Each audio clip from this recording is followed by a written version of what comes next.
الحمد لله رب العالمين والصلاة والسلام على سيد الأنبياء والمرسلين وعلى آله وأصحابه أجمعين ومن تبعهم بإحسان إلى يوم الدين. أما بعد،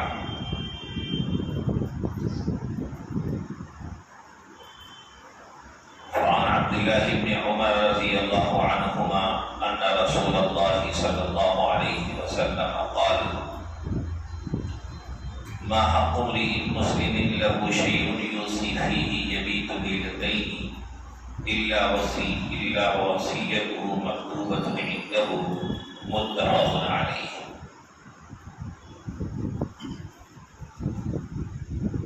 محترم حضرات، ابھی آپ کے سامنے ایک روایت میں نے پڑھی ہے. اس روایت کے راوی ہیں مشہور صحابی حضرت عبداللہ ابن عمر رضی اللہ عنہما. اس سے پہلے کئی بار ان کا تعارف آپ کے سامنے آ چکا ہے. بڑے جلیل القدر صحابی ہیں اور رسول اللہ صلی اللہ علیہ وسلم کی سنتوں سے، طور طریق سے، آداب سے آپ کا بڑا گہرا تعلق تھا. سنتوں پر بہت اہتمام کے ساتھ عمل کیا کرتے تھے اور پوری توجہ ان کی اس بات پر ہوتی تھی کہ مکمل نبی اکرم صلی اللہ علیہ وسلم کو نمونہ بناتے ہوئے ہر عمل میں آپ کی اتباع کی جائے. انہی سے مروی یہ روایت ہے.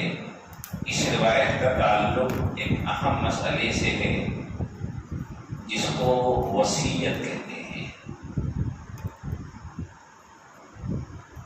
وصیت کئی عربی لفظ ہے جس کے معنی آتے ہیں کسی ایسی چیز کا حکم دینا جس پر عمل اس کے مرنے کے بعد ہو. کسی کو کسی ایسی چیز کا پابند بنانا، ایسی چیز کا حکم دینا کہ اس پر عمل اس کی زندگی کے بعد ہو، تو اس کو وصیت کہتے ہیں. یہاں پہ جو روایت ہے اس میں یہ مضمون ہے کہ نبی اکرم صلی اللہ علیہ وسلم نے ارشاد فرمایا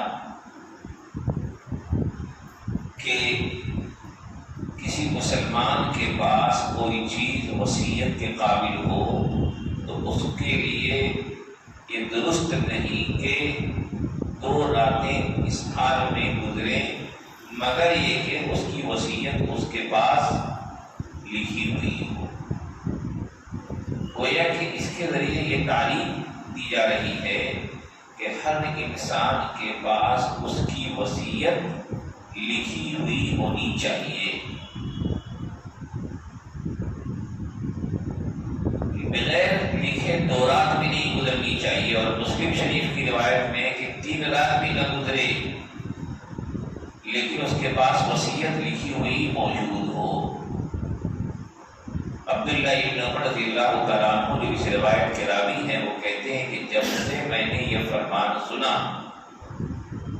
میں نے اس کا اہتمام کیا اور ایک رات بھی میری ایسی نہیں گزری کہ میرے پاس وصیت لکھی ہوئی نہ ہو. ہمیشہ وصیت لکھی ہوئی موجود ہے. اصل میں دیکھیے یہ دنیا بڑی بے وفا ہے اور زندگی کی کوئی ضمانت نہیں ہے. اور اس دنیا میں انسان بحیثیت انسان جب زندگی گزارتا ہے تو مختلف لوگوں سے اس کے مختلف قسم کے روابط ہوتے ہیں، تعلقات ہوتے ہیں. کسی سے کچھ آنا ہے، کسی کو کچھ دینا ہے. اچھی بات یہ ہے کہ انسان دنیا سے اس حال میں جائے کہ کسی کا کوئی حق اس کے ذمہ باقی نہ ہو. مکمل اپنے آپ کو لوگوں کے حقوق سے فارغ الذمہ کر کے دنیا سے جائے۔ اسی لیے متعدد احادیث میں اس بات پر بڑی توجہ دلائی گئی ہے کہ مومن جہاں تک ہو سکے اس دنیا کی الجھنوں سے اپنے آپ کو آزاد رکھے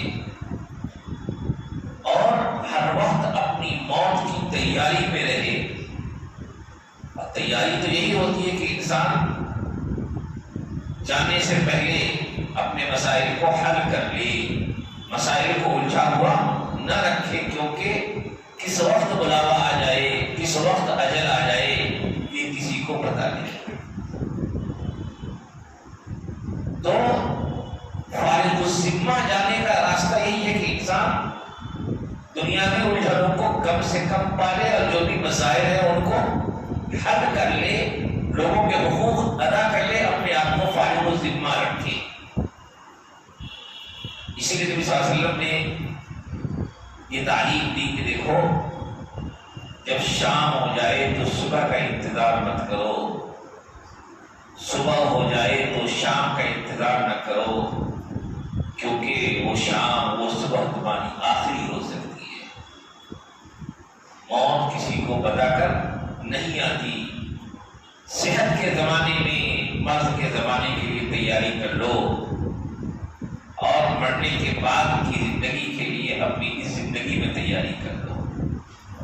یعنی انسان اپنے آپ کو تیار رکھے اور لوگوں کے حقوق سے آزاد رکھے۔ اسی لیے نبی اکرم صلی اللہ علیہ وسلم نے حدیث میں فرمایا کہ دیکھو اس دنیا میں تمہیں اس طرح رہنا چاہیے جیسا کہ کوئی ایک مسافر سفر میں ہوتا ہے، کہ مسافر کی سفر کی زندگی بہت سی الجھنوں سے آزاد ہوتی ہے، بہت سے مسائل سے آزاد ہوتی ہے، اور وہ اپنے آپ کو بہت سی چیزوں میں نہیں لگاتا بلکہ اپنی منزل کی طرف رواں رہتا ہے، اپنے مقصد پر نظر رکھتا ہے۔ تو فرمایا کہ اس طرح مسافر سفر کی کو طے کرتا ہے اور سفر کے درمیان پیش آنے والی منزلوں سے جس طرح گزرتا ہے تمہیں اپنی زندگی اسی طرح گزارنی چاہیے۔ تو خلاصہ یہ کہ اسلامی تعلیم یہ ہے کہ انسان جہاں تک ہو سکے اس دنیا کے مسائل میں اپنے آپ کو کم سے کم الجھائے، ذمہ داریوں سے، لوگوں کے حقوق سے اپنے آپ کو فارغ الذمہ رکھے اور ہر وقت اس بات کو ذہن میں رکھے کہ اس کی موت کا کوئی مقرر وقت جو بھی ہوگا اللہ کی طرف سے وہ کبھی بھی آ سکتا ہے، اس لیے اپنے آپ کو تیار رکھے۔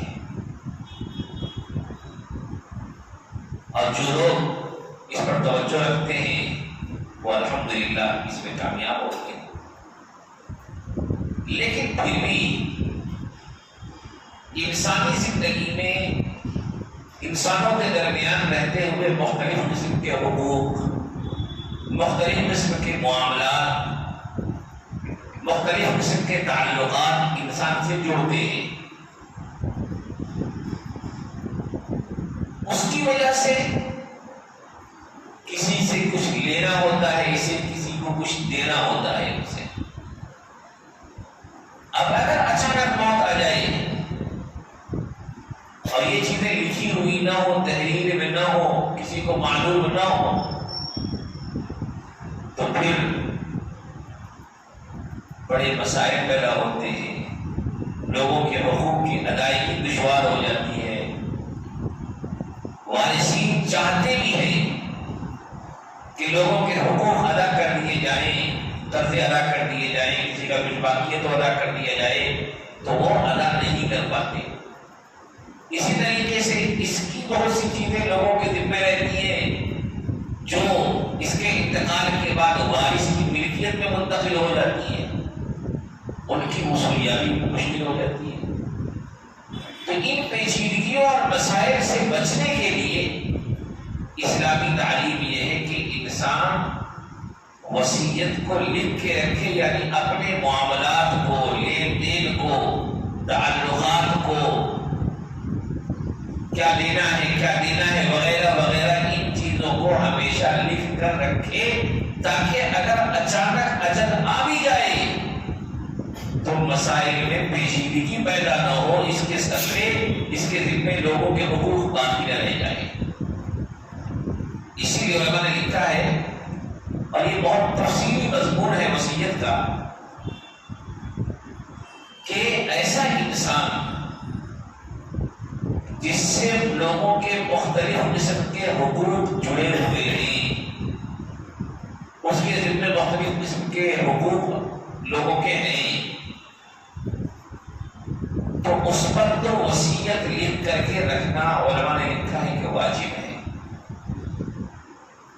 کیوں؟ اس لیے کہ اگر یہ لکھ کے نہیں رکھے گا، اچانک کچھ بھی ہو گیا تو بعد میں حقوق ضائع ہو جائیں گے، تو اس کے ذمے لکھ کے رکھنا واجب ہے۔ ایسے ہی فقہاء نے کہا کہ کسی کے پر حج فرض ہو چکا ہے لیکن ابھی اس نے حج فرض نہیں کیا ہے، تو اس کو بھی لکھ کر کے رکھنا واجب ہے۔ کسی کی نمازیں چھوٹی ہوئی ہیں، کسی کے روزے چھوٹے ہوئے ہیں، ان کا فدیہ دینا ہے، نمازوں کی قضا کرنی ہے، تو اس کے بارے میں بھی لکھ کر کے رکھے، تاکہ بعد میں وارثین اس کے چھوڑے ہوئے مال سے ان چیزوں کی ادائیگی کر سکے۔ تو علماء نے لکھا کہ اس حدیث کا تعلق خاص طور پہ ان لوگوں سے ہے جس کے لوگ ذمے مختلف قسم کے حقوق عائد ہوں، اس کا حج باقی ہو، اس کے ذمے روزے کا قضا باقی ہو، وغیرہ وغیرہ، تو ایسے لوگوں کے لیے ضروری ہے کہ وہ وصیت لکھ کر کے رکھیں۔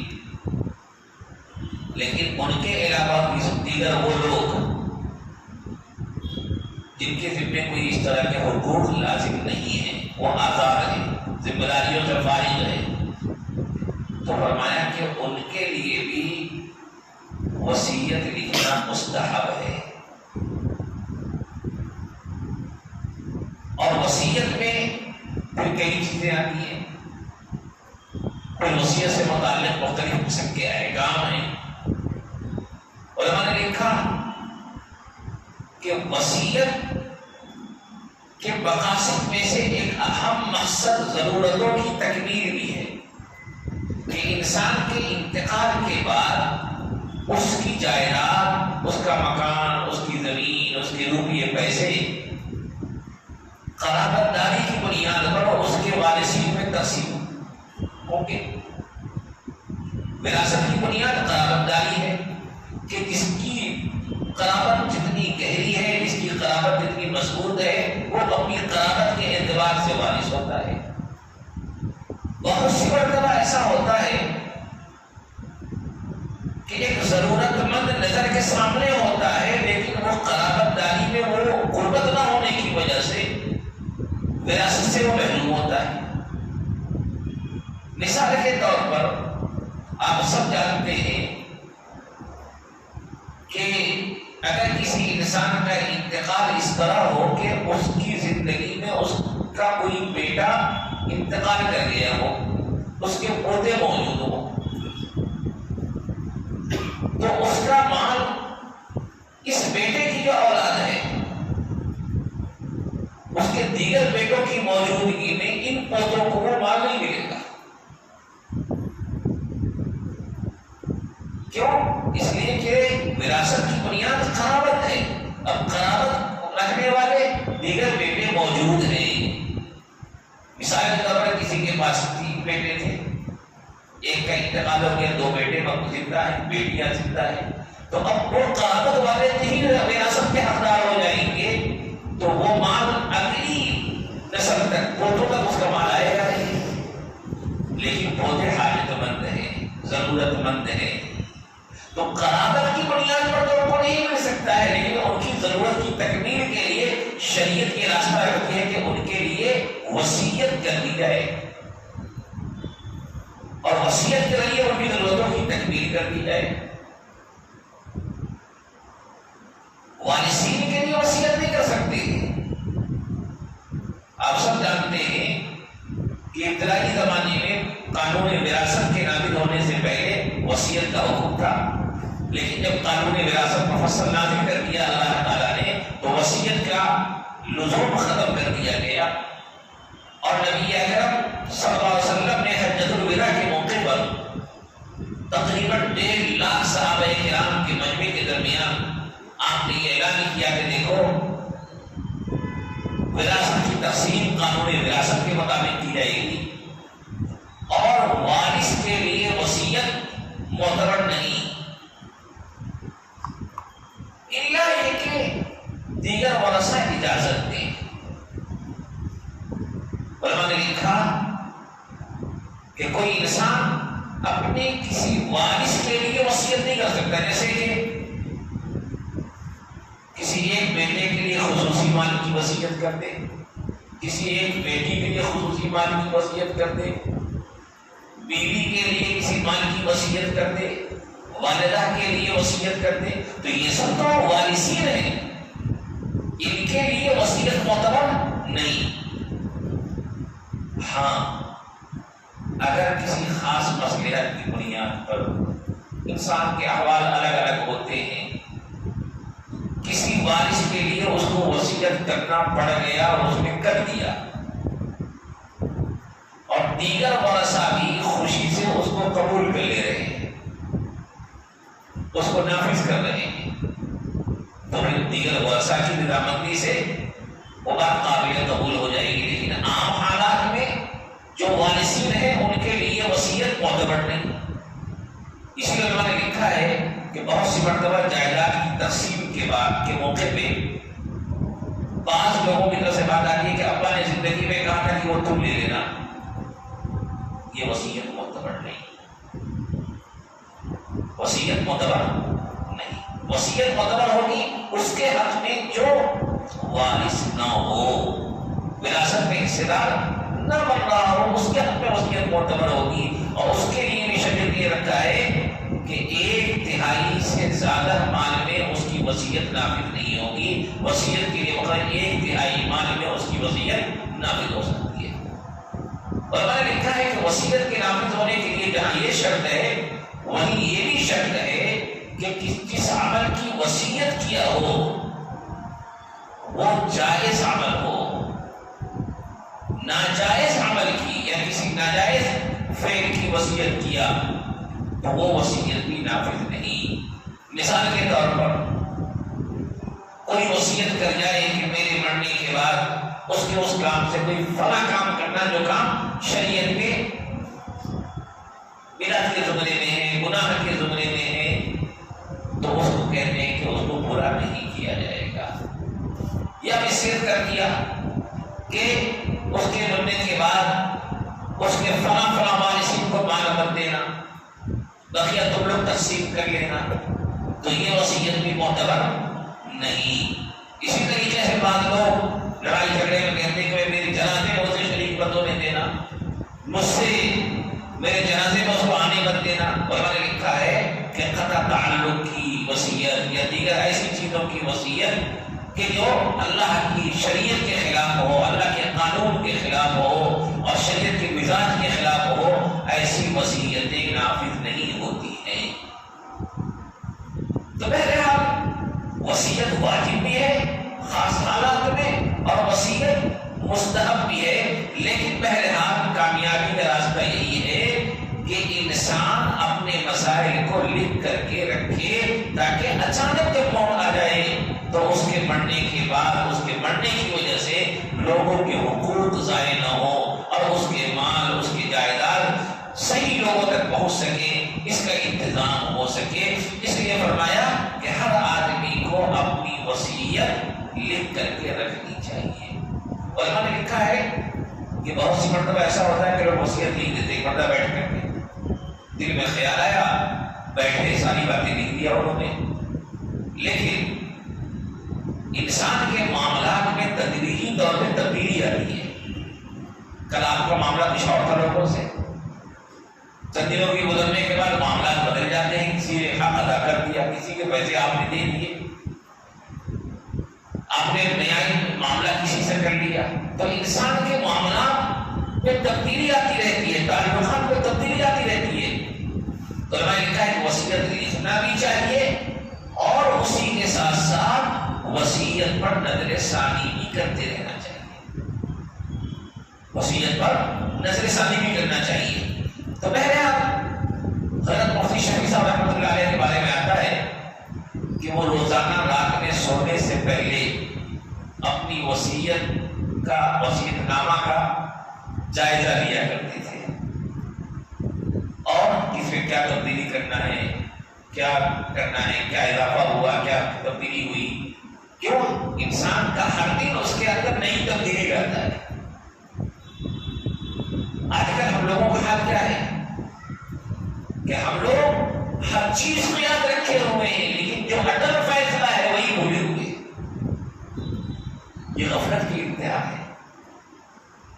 انسان لمبی لمبی تمنائیں کر رہا ہے، طرح طرح کی پلاننگ کر رہا ہے کہ یہ کرنا ہے، وہ کرنا ہے، وہ کرنا ہے، یہ ارادے ہیں، وہ ارادے ہیں۔ اللہ آپ کے ارادوں کی تکمیل کرے، لیکن اس حقیقت سے غافل نہیں ہونا چاہیے کہ ان ارادوں پر پانی پھیرنے والی چیز بھی اچانک کبھی بھی آ سکتی ہے۔